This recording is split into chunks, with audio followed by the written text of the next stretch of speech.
The dry red land stretched endlessly under the light of two fading suns. Wind whispered through old metal fences and carried the scent of burned soil. Ethan Cross lived alone on the far side of the colony border, a man who once fought for Earth's forces but now wanted only quiet days and peace. His farm stood half-broken but still breathing with life. The machines worked slowly, the crops struggled to grow, and he had only silence to keep him company. He liked silence. After years of war against alien empires, silence was better than the screams and fire he remembered. He spoke to no one, not even the nearby settlers. People called him strange, but he didn't care. That evening, as the sky turned orange and violet, Ethan stood near his small water pump. The sound of wind mixed with the clicking gears of the old system. Then through the stillness he heard something, faint crying. It was not the sound of a machine or animal. It was human-like, soft and scared. He turned quickly, scanning the dusty hills. Something moved near the edge of his land. A shadow. Then three. Ethan grabbed his rifle. He walked slowly toward the noise. The evening light made long shapes across the ground, and as he came closer, he saw a figure standing near the fence, a tall woman in tattered clothes, holding the hands of two small children. The woman's skin glowed faintly in the setting light, a pale lilac color. Her dark hair was tied back with a cloth, her face thin, tired, and dusty. She raised her hand slowly, showing she had no weapon. "Please," she said softly, her voice trembling but clear. "We mean no harm." Ethan hesitated. He knew her kind. She was not human. She was from the Veari people, the ones who had fought humans not long ago. The same kind who had taken lives of his friends during the war. His heart turned cold for a second, but the sight of her children stopped him. They were small, thin, and frightened. The boy could not be more than 7, and the girl looked hardly 5. Ethan lowered his rifle but kept his distance. "You shouldn't be here," he said. "This is human land." The woman swallowed hard. "We have nowhere else to go," she said. "My mate is gone. My village cast me out. We have walked for days. My children are hungry." Her words carried deep exhaustion. She did not beg with pride. She only spoke truth. Ethan looked at the little girl who hid behind her mother's torn skirt, her bright violet eyes wide with fear. He felt the weight of his rifle grow heavier in his hands. The war had left him bitter but not cruel. "Come inside," he said finally. The woman's lips parted in surprise. She hesitated. "You will not harm us?" "If I wanted to, I would have already," he replied dryly. "Now move before the cold sets in." She nodded, guiding her children through the gate. They walked slowly, weakly. The little boy stumbled once, and Ethan reached down to steady him. The boy looked up at him with quiet, grateful eyes. Ethan turned away, pretending not to notice. Inside the small cabin, the air was warmer. A small fire burned in the hearth. Ethan poured water into a pot and found what little food he had: bread, soup, and a few dried fruits. The woman and her children sat near the fire, too tired even to speak. "Eat," Ethan said gruffly, setting the bowls before them. The two children began eating fast, almost shaking with hunger. Their mother stopped them gently, giving her portion to the smallest one. Ethan frowned. "There's enough," he said. "Eat." She looked up at him, her pale eyes reflecting the firelight. "Thank you, human," she whispered. "My name is Lyra. These are my children, Sen and Mira." Ethan nodded. "You can rest tonight. Tomorrow I'll take you to the nearest settlement. Maybe someone will help you there." Lyra looked down, her fingers tightening around her child's shoulder. "They will not help," she said softly. "The settlers hate my kind, and my own people say I am cursed. There is no place for us." Ethan didn't answer. He stared into the fire, the orange light painting his scarred hands. He remembered the day he left the army, how he walked away from burned cities and promises of peace. He had sworn never to care again, but the sound of those children eating broke something inside him. Later that night, the two children slept near the fire, wrapped in old blankets. Lyra sat quietly near the window, her gaze lost in the starry sky. Ethan repaired a broken tool by the table, trying not to look at her, but he felt her presence like warmth in the cold. "You fought once," she said softly. "I saw the medals on your shelf." Ethan nodded without looking up. "A long time ago. My husband fought too," she said. "On the other side, he died. I hated humans once, but hate does not feed children." Her words struck him quietly. He put the tool down. You don't have to explain, he said. I do, she whispered. Because I came here knowing humans might kill us. But someone told me there was one man who lived alone, who never turned away a soul in need. I hoped it was true. Ethan looked up, surprised. Who told you that? A traveler, she said. He said a human soldier who had seen too much blood came to this land to forget. I thought maybe such a man would still have mercy left in him. He stared at her for a long time. Then he sighed. Maybe he does, he said. Lyra smiled faintly, her eyes soft. Then my children will sleep without fear tonight. When morning came, the suns rose over the red cliffs. Ethan stepped outside early to check the pumps and harvest bots. The air was cool, and for the first time in years he heard laughter. Light, small laughter from inside the cabin. Mira was chasing a small bird that had flown in through the open window, while Sen was trying to fix one of Ethan's broken drones with surprising skill. Ethan watched quietly, the corner of his mouth lifting slightly. Lyra appeared in the doorway wearing one of his old coats. Her hair was brushed and her face looked calmer than the night before. They like it here, she said softly. They feel safe. They should, Ethan said. You're safe here. Lyra hesitated, her eyes meeting his. I know we are strangers. I know you owe us nothing, but there is something I must ask.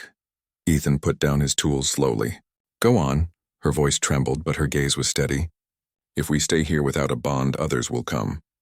They will talk. Some may hurt us. My people believe a widow brings bad luck. Humans may think worse. But if you accepted me as your wife, even by name only, no one could drive us away. Ethan blinked, caught between shock and disbelief. You're asking me to marry you? She lowered her head. Not for love, she said quietly. For safety. For my children. I would work. I would care for your home. We would not bring shame to you. Her words were not desperate, they were steady, filled with quiet strength. She was not begging. She was offering everything she had left for her children's survival. Ethan walked to the window, looking at the endless dry land beyond. The war had taken his faith in people, but now an alien widow stood in his cabin asking for protection, and he didn't know what to feel. He turned back to her. I don't even know you, he said softly. You know enough, she replied. You know I would rather die than see my children starve. Her voice broke a little at the end. The small girl, Mira, ran up and held her mother's hand. Mama, are we going to stay? She asked innocently. Lyra smiled through tears. I don't know yet, little one. Ethan looked at them both. The firelight from the stove touched their faces, and something inside him, long buried, stirred again. He took a deep breath. Let me think, he said quietly. Lyra nodded. Thank you for hearing me. Ethan stepped outside, walking toward the field where his crops shimmered weakly under the sun. The land was silent again, but the silence felt different. It was no longer empty. It was waiting. He thought about her eyes, her voice, her children's laughter. He had built a life to escape feeling anything. Now he felt everything at once, pity, confusion, warmth, and something he couldn't name. As the wind moved through the dry grass, Ethan realized something simple. He had saved lives once for orders and glory, but maybe saving this one family, quietly, without medals or soldiers, would mean more than any victory. He looked back at the small cabin. Smoke rose softly from the chimney. Inside, a poor alien widow waited for his answer. He did not know what he would decide yet, but he knew one thing. His quiet life was about to change forever. The morning air carried the scent of warm dust and sunlight. Ethan Cross worked in his small field as the light from the twin suns rose higher. His machines hummed softly, turning the soil. Behind him, he could hear laughter from inside the cabin. It had been a long time since he had heard that sound. Lyra's children were chasing each other, their small feet pattering against the wooden floor. The sound made him stop for a moment, leaning on his shovel. It almost felt like the old days before the war, before loneliness. He had once dreamed of a family, but those dreams had died on the battlefield. Now fate had brought an alien widow and her 2 children to his door, asking for mercy and safety. Ethan did not know what he would decide yet. Her request for marriage still echoed in his mind. He had not given an answer, but she stayed, helping quietly around the home. She never asked again. She cooked simple meals, cleaned the broken tools, and mended torn blankets. The children followed her, learning to sweep, to wash, and sometimes to laugh. When Ethan came inside at noon, the table was set neatly. Lyra stood by the stove, stirring a pot of stew. Her hands moved gracefully, though her sleeves were worn and her skin bore marks of hardship. "You don't have to do all this," Ethan said as he removed his gloves. Lyra looked up and smiled faintly. "I know," she said, "but it helps me forget hunger and fear." He sat down slowly, watching her move. The smell of food filled the small room, soft and pleasant. The two children sat near him, their faces bright. Mira handed him a small wooden spoon she had cleaned. "Mama said you should eat first," the little girl said proudly. Ethan smiled at her, something rare for him. "Thank you, Mira," he said. As they ate, Lyra spoke softly about her life before the war. Her husband had been a craftsman, building energy tools for her people. When the war came, he was taken to fight and never returned. The tribe called her unlucky after that. Widows were seen as burdens. When food grew scarce, they forced her out. "I walked for weeks," she said quietly. "Some days we had only air to breathe. I told my children to sleep early so they wouldn't feel hunger." Ethan listened, silent. He didn't know what to say. Her voice carried both strength and sadness, like someone who had accepted too much pain. When she finished, he nodded slowly. "You're safe here now," he said. "No one will harm you."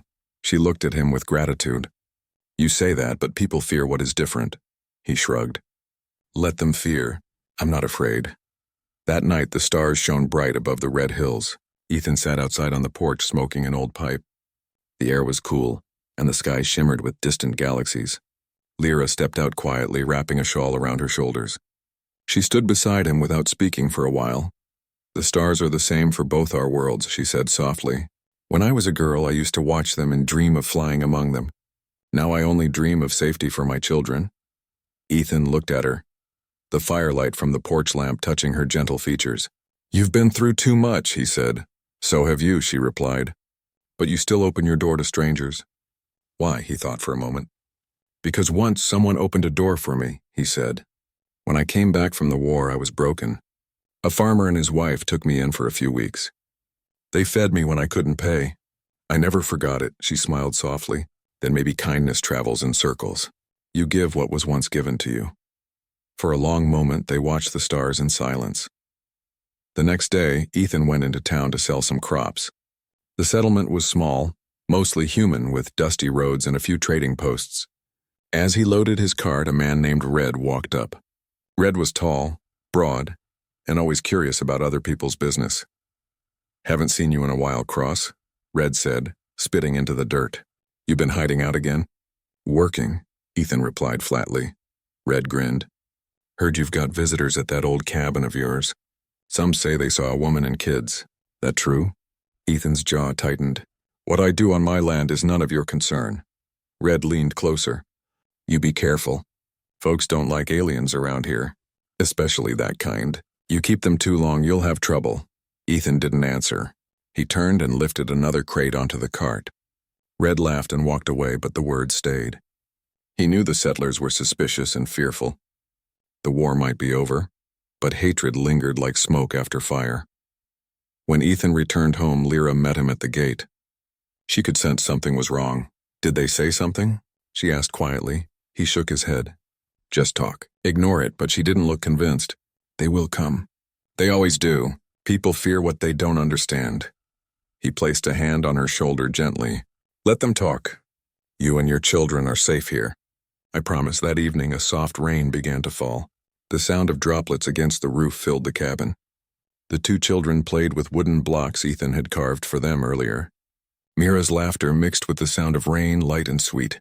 Lyra sat sewing near the fire. Ethan watched her for a long moment. The warmth inside the cabin felt different now. It felt alive. He realized he had not felt this sense of peace in years. Lyra looked up and noticed his gaze. "You are thinking deeply," she said with a small smile. "Maybe," he said quietly. "I was just wondering why this place feels warmer now." "Because you let light in," she replied softly. "It was always here. You just closed the door too long." He smiled faintly. "You talk like a poet." "My husband used to say that," she whispered. "He said my words were useless but gentle. Now they're all I have left." The next few days passed quietly. Lyra worked in the garden with the children. Ethan taught Sen how to use simple tools. The boy learned fast, his hands steady and clever. Mira followed them everywhere, asking endless questions. One afternoon, while fixing the water pump, Sen said, "Human Ethan, will you send us away?" Ethan stopped working. "Why would I do that?" "Because Mama says people don't like us. She said they might come." Ethan knelt beside him. "If they come, they'll have to deal with me first." Sen looked up at him with wide eyes. "You would fight for us?" "I've fought for worse reasons," Ethan said quietly. The boy smiled. "Then I will help you." That night, Ethan couldn't sleep. He sat near the window watching the rain. Lyra approached silently and sat beside him. Her presence brought calm, but he could still feel the weight of her earlier request. "I've been thinking," he said finally, "about what you asked before." Lyra looked at him, her expression soft. "You don't have to answer." "I know," he said. "But if I don't, others will decide for us. Red and his kind, they'll come. They'll call you names. They might even try to drive you away." She lowered her eyes. "Then it's better we leave before that happens." Ethan shook his head. "No, you won't survive out there. The desert will kill you faster than any man. If we're going to make it through this, we'll do it together." Lyra looked up slowly. "Together?" he nodded. "If pretending to be my wife keeps you and your children safe, then so be it." Her breath caught. "You would do that for us?" "It's not pretend anymore," he said quietly. "It's the right thing to do." Lyra's eyes filled with tears, though she tried to hide them. "You are a good man, Ethan Cross," she whispered. "I thought men like you didn't exist anymore." He smiled faintly. "I didn't either until you knocked on my door." The rain outside softened to a quiet drizzle. Inside the small cabin, two different worlds began to find a fragile peace. The sound of the children's breathing filled the silence as they slept near the fire. Lyra looked at Ethan, her expression gentle but uncertain. "Tomorrow," she said softly, "we will tell the children." Ethan nodded. "Tomorrow." He sat there long after she had gone to rest, staring at the glowing embers. For the first time in years, he felt a strange sense of purpose, not the kind forged by war or duty, but something simple and human. He didn't know what would happen when the settlers learned the truth. He didn't know how long peace would last, but one thing he was sure of: he would not let anyone hurt Lyra or her children, not while he still breathed. Outside, dawn began to break through the fading clouds. The rain stopped. Light spread across the hills like a quiet promise of a new beginning. And inside that small cabin on the edge of the world, a poor alien widow and a lonely human man had taken their first step towards something neither had dared to hope for: belonging. The next morning began quietly, the air cool after the night's rain. A golden mist rose over the hills, and sunlight caught drops of water clinging to the metal fences. Inside the small cabin, the smell of warm bread filled the room. Lyra was already awake, kneading dough with gentle hands while her children laughed nearby. Ethan stepped in from outside, his boots damp with dew. He watched them for a moment without speaking. The sight was peaceful, too peaceful, he thought, for a world that still carried so many scars. Sen looked up, his bright eyes wide. "Good morning, human Ethan." Ethan smiled faintly. "Just Ethan," he said. "We don't need titles around here." Lyra glanced at him from the stove. "Old habits are hard to break," she said softly. "In my tribe, calling someone by their name was a sign of closeness." "Then I guess we're close now," Ethan replied quietly. Lyra lowered her eyes, smiling. She didn't answer, but her cheeks turned slightly warm. The small cabin, once filled with emptiness, now carried a soft rhythm of life. The sound of breakfast, small voices and calm conversation. Later that day, Ethan hitched his cart to the old crawler engine and headed toward the nearby settlement. He needed to buy supplies and make sure the rumors didn't spread too far. He told Lyra to stay inside until he returned. The settlement was only a few miles away, but it felt like another world, busy, noisy, and full of curious eyes. When he arrived, he noticed how people turned to look at him. He ignored it and walked to the store. Inside, he met Red again, standing by the counter. "Well, if it isn't Cross," Red said with a smirk. "Word's been going around. They say you've taken in some alien woman. That true?" Ethan kept his expression calm. "People talk too much," Red laughed. "You can't hide it, friend. Someone saw her fetching water from your well. You best be careful. Folks around here don't like mixing with her kind." Ethan looked him straight in the eye. "She's my wife." The store fell silent for a moment. The old trader behind the counter blinked in shock. Red's grin faded. "You're what?" "You heard me," Ethan said firmly. "Her name's Lyra. Her children live with me. That's my family now." Red took a step closer, his voice lowering. "You've lost your mind, Cross. The council won't like it. They'll say you're breaking settlement rules. Aliens aren't allowed to live among us without approval." Ethan leaned in, his tone steady but sharp. "Then tell them to come to my land and say it to my face."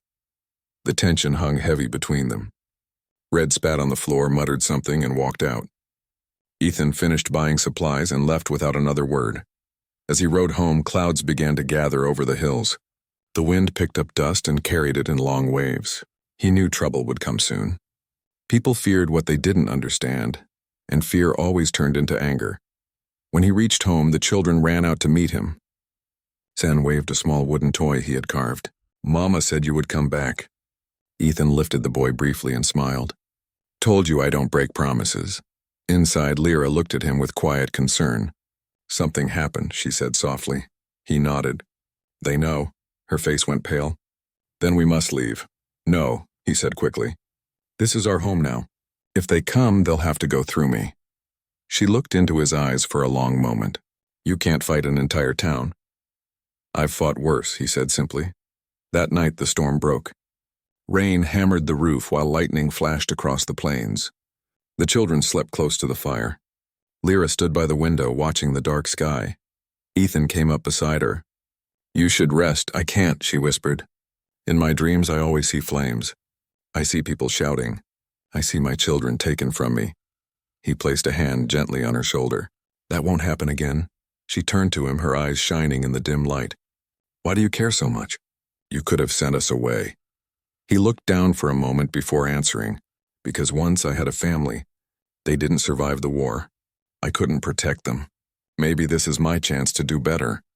Lyra's eyes filled with tears. She touched his hand softly. "Then maybe the stars brought us together for a reason." The next morning, the storm had passed, but dark clouds still hovered. Ethan walked outside to check the fences. He stopped when he saw 3 men riding toward the cabin. Dust rose behind them like smoke. He knew one of them. Red, Ethan went inside quickly. "Stay with the children," he told Lyra. She caught his arm. "Please don't fight them." He nodded once. "I'll try not to." The men stopped a few yards from the house. Red shouted, "Ethan Cross! Come out!" Ethan stepped onto the porch. "What do you want?" Red pointed an accusing finger. "You broke the law. You're hiding aliens here. The council says they have to go. You've got until sunset to send them out." Ethan's voice was calm but cold. "They're my family now. They stay." The men exchanged uneasy looks. "You'd turn against your own kind for them?" one asked. Ethan stepped forward slowly. "I'm not turning against anyone. I'm standing for what's right." Red's face twisted in anger. "Then you'll regret it." They turned their riders and left, but Ethan knew this wasn't the end. The settlers would come back, with more men, maybe even with weapons. That evening, Lyra prepared a simple meal, though no one spoke much. The children sensed the tension. Mira climbed into Ethan's lap and whispered, "Are the bad men coming?" He hugged her gently. "Don't worry, little one. They can't hurt you while I'm here." Later that night, Ethan loaded his old plasma rifle and checked the power cells. Lyra watched him quietly. "You promised not to fight." "I promised to keep you safe," he said. "That's different." She came closer and touched his arm. "I don't want you to get hurt because of us." He looked at her, his expression softening. "If it comes to that, it'll be my choice." For a long moment, they stood close, the firelight flickering between them. Outside, thunder rolled again in the distance. When the first light of dawn touched the hills, Ethan saw movement in the distance. 5 men this time, walking, not riding. They carried tools, some looked like weapons. He took a deep breath and stepped outside. Lyra followed him to the doorway. Her children clung to her dress. The men stopped near the gate. Red stood in front again, his voice sharp. "Last chance, Cross. Hand them over and we'll leave." Ethan said nothing. Red's tone grew louder. "You're risking your own life for these creatures." "They don't belong here," Ethan finally spoke. "Neither do we. None of us were born on this planet. But we made it home. They're trying to do the same." The men hesitated. For a moment, silence hung heavy in the air. Then Red raised his tool, its energy tip glowing faintly. Before anyone could move, a sudden sound filled the air. A shrill cry. It came from Mira. The little girl had stepped outside holding Ethan's coat. "Leave my papa alone," she shouted. Everyone froze. Even Red lowered his arms, stunned. The word Papa echoed in the air like a soft thunder. Ethan turned to her slowly, his heart twisting. The girl ran to him, wrapping her arms around his leg. Lyra gasped and covered her mouth, tears in her eyes. Ethan looked back at the men. "You see?" he said quietly. "She's just a child. You'd scare her for your pride?" Red looked away. The other men shifted uncomfortably. One of them murmured, "Come on, Red, let's go. This isn't right." Red glared at Ethan for a long moment, then spat into the dirt and turned away. The others followed. Within minutes, they were gone. Lyra stood there, trembling. When Ethan turned back to her, she stepped forward and touched his arm. "You stopped them without blood," she whispered. He nodded slowly. "I've seen enough of that." She smiled softly through her tears. Maybe there is hope for this world after all. That night, peace returned to the small cabin. The children slept deeply, safe and warm. Lyra sat beside Ethan near the fire. "I was afraid you'd die for us today," she said. He shook his head. "No. I live for you today." Her eyes met his, filled with quiet warmth. Neither spoke again, but the silence between them felt like understanding. Outside, the storm clouds finally drifted away. The stars shone bright again, filling the night sky with light. The danger wasn't over, but for now they had peace. Ethan looked at the sleeping children, then at Lyra, and thought that maybe, just maybe, this strange new family could survive the cruelty of two worlds, human and alien, by holding on to the only thing that mattered: kindness. The next few weeks passed quietly. The red hills turned greener as the short season of rain spread life across the dry land. Small flowers grew between the rocks and the air smelled fresh again. Ethan worked in the fields, repairing old drones and irrigation lines, while Lyra tended to the garden near the cabin. The two children played under the sunlight, laughing without fear. For the first time, the cabin on the edge of the colony felt like a home. Each morning, Lyra would rise early to grind grain while the suns were still low. Ethan would step out after her, fixing the pumps or checking the perimeter. Their days found a rhythm, simple and steady. But even as peace settled around them, both knew it was fragile. The memory of Red and his men still hung in the air like a faint shadow. One afternoon, Ethan sat on the porch carving a small wooden bird for Mira. The girl watched him with wonder, her small hands clutching a flower crown she had made. "It looks real," she said softly as he handed it to her. "Thank you, Papa Ethan," he smiled. "Just Ethan is fine." "No," she said with pride. "You are Papa now." He looked at her speechless for a moment, then laughed quietly. Lyra stood in the doorway, her eyes soft as she watched them. She didn't speak, but her expression said everything. The wall that once stood between their two worlds was slowly disappearing, replaced by warmth and trust. Later that evening, they all shared dinner outside as the sun sank behind the mountains. The sky burned orange and red, painting their faces in gold. Lyra served stew from a small metal pot and said, "This is how my people used to eat, together under the open sky. We believed the stars could hear our thanks." Ethan looked up at the sky. Maybe they still can. As night deepened, he found himself thinking about the strange road that had brought them together. Months ago, he was a man who spoke to no one, a soldier hiding from his own memories. Now an alien widow and her children had turned his loneliness into something living. He didn't say it out loud, but part of him felt grateful to the universe for the quiet miracle that had walked to his gate that night.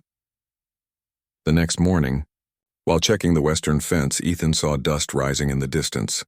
At first he thought it was wind, but soon he noticed shapes, several figures moving toward his land. He reached for his scope and looked closer. His heart sank. It wasn't the settlers this time. The riders carried long spears tipped with glowing crystal heads, their banners marked with the silver pattern of Lyra's tribe. He ran back to the cabin. Lyra was washing clothes near the water tank. When she saw his face, her hands froze. "They found us?" "They're coming," he said. 5, maybe 6 of them. Her expression turned pale. "They will take me. Maybe my children too. They believe widows without a tribe must return or be punished." Ethan clenched his fists. "Not happening. You're staying here." Lyra shook her head slowly. "You don't understand. My tribe's law is old. If they come, they won't listen to reason. They will see me as a traitor for living with a human. Then I'll make them listen, Ethan said. Before long, the riders reached the gate. Their leader, a tall alien with silver skin and eyes like glass, dismounted and walked forward. His voice was calm but stern. We seek the widow Lyra of Clan Vartan. She has broken sacred custom by joining with an enemy race. By law, she must return with us. Ethan stepped forward. She's not going anywhere. The alien leader looked him over. You are human. This is not your matter. It became my matter when your laws left her and her children to die, Ethan said. You didn't protect her. I did, the leader's eyes narrowed. You speak boldly for a man whose kind destroyed our cities. Ethan's tone was steady. And your kind destroyed ours. But none of that matters now. This woman deserves peace. For a moment, silence filled the space between them. Lyra stepped out slowly, her children clutching her hands. Terran, she said to the leader, please. There is no need for this. I have a home now. Let us stay. You dishonor your clan, Terran said. You will come back and face judgment. Mira began to cry softly. Ethan moved closer, standing between them and the riders. You'll have to go through me first. Terran's voice turned cold. Would you fight us for her? Ethan's hand tightened on his rifle. If I must. The air grew heavy. For a few tense moments, no one moved. Then Lyra stepped forward and raised her hands. Please stop. There has been enough war. Let me speak to him alone. Ethan hesitated but nodded. The two aliens stepped a few paces away. Their voices were low, but Ethan could hear bits of their words. Lyra spoke with quiet strength, explaining what she had found: shelter, kindness, and a new beginning. When they returned, Terran's expression had changed. You say this man saved your life? Yes, Lyra said. He gave food to my children when none of your people would. He treated me with honor. If there is justice left in the galaxy, then let me repay that mercy by living free. Terran was silent for a long time. Finally, he nodded once. Our law is cruel, he said softly, but I see truth in your words. He turned to Ethan. Human, you have shown more honor than many in this system. I will report that the widow and her offspring were lost to the desert. No one will pursue her again. Ethan relaxed slightly. That's all I ask. The riders turned and left, disappearing over the hills. Lyra stood still, trembling. When the last of them vanished, she let out a long breath and sank to her knees. Ethan rushed to her side. It's over, he said gently. She looked up at him, tears glistening in her eyes. No, it's just beginning, he smiled faintly. Then we'll face it together. That evening, after the children were asleep, Lyra and Ethan sat outside watching the night sky. The stars shimmered like white fire over the dark hills. She spoke softly. When I saw them come, I thought everything would end. But you stood for me. No one ever did that before. Ethan looked at her quietly. You didn't deserve what they did to you. You only wanted to live. She turned to him, her voice trembling. You gave me more than life, Ethan. You gave me a home. You gave my children a father. He took her hand slowly. It felt warm and real in his rough, calloused palm. And you gave me something too, he said. A reason to care again. They sat in silence for a long time. The wind brushed softly through the tall grass. Somewhere in the distance, the desert birds began their slow, lonely songs. Weeks passed, and life grew normal again. Ethan taught Sen how to repair machines, and Lyra began to weave beautiful cloths from native fibers. Traders who once ignored the cabin now came to buy her work. Slowly, the settlers' fear began to fade. They saw the alien widow and her children not as enemies, but as neighbors. One day, a small crowd gathered near the edge of Ethan's land. Red stood among them, looking uneasy.